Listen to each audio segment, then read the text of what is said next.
फुलै फुलको बिस्कुट सेतो कुहिरोमा लुकामारी गर्दै थरी थरीका वनस्पति र जडीबुटीको मगमग बास्ना लिन पाइने यो हो सल्यानको कुमाक लेक।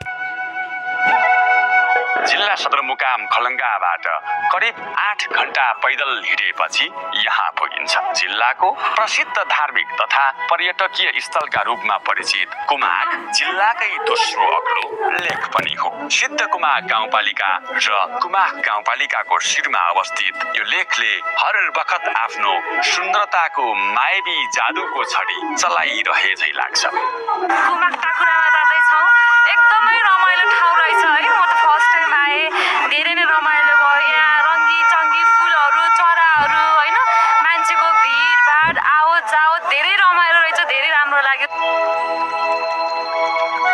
समुद्री सतहबाट 2537 मिटरको उचाइमा अवस्थित कुमाक लेकको शिरमा पुगेपछि जो कोहीलाई लाग्छ पृथ्वीको अत्यन्त सुन्दर ठाउँ मध्येको एक, अर्थात् हामीले कल्पना गरेको स्वर्गको एक अंश यही हो। तलबाट आउँदाखेरि हामी चाहिँ बादल मडाडिरहेको थियो, विभिन्न चराचुरुङ्गीको आवाजले गर्दाखेरि मन्दमुक्त बनाएको थियो हामीलाई। वनका बुट्यानहरूसँग लुकामारी गर्दै गर्दै हामी चाहिँ कुमाकको चुचुरोमा आइपुग्यौँ सर। यहाँ आउँदा बेग्लै आनन्द, बेग्लै स्वर्गीय अनुभव। हरित पहाडको सबैभन्दा माथि देखिने यस प्रकारको दृश्यले कसको मन लोभ्याउँदैन होला र।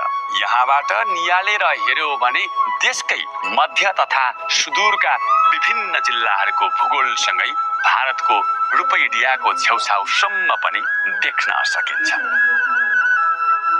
अहिले कुमाकको फेदसम्म सडक पुगेकाले यहाँसम्म जान केही सहज भने भएको छ। तर सडक पुगेको स्थानबाट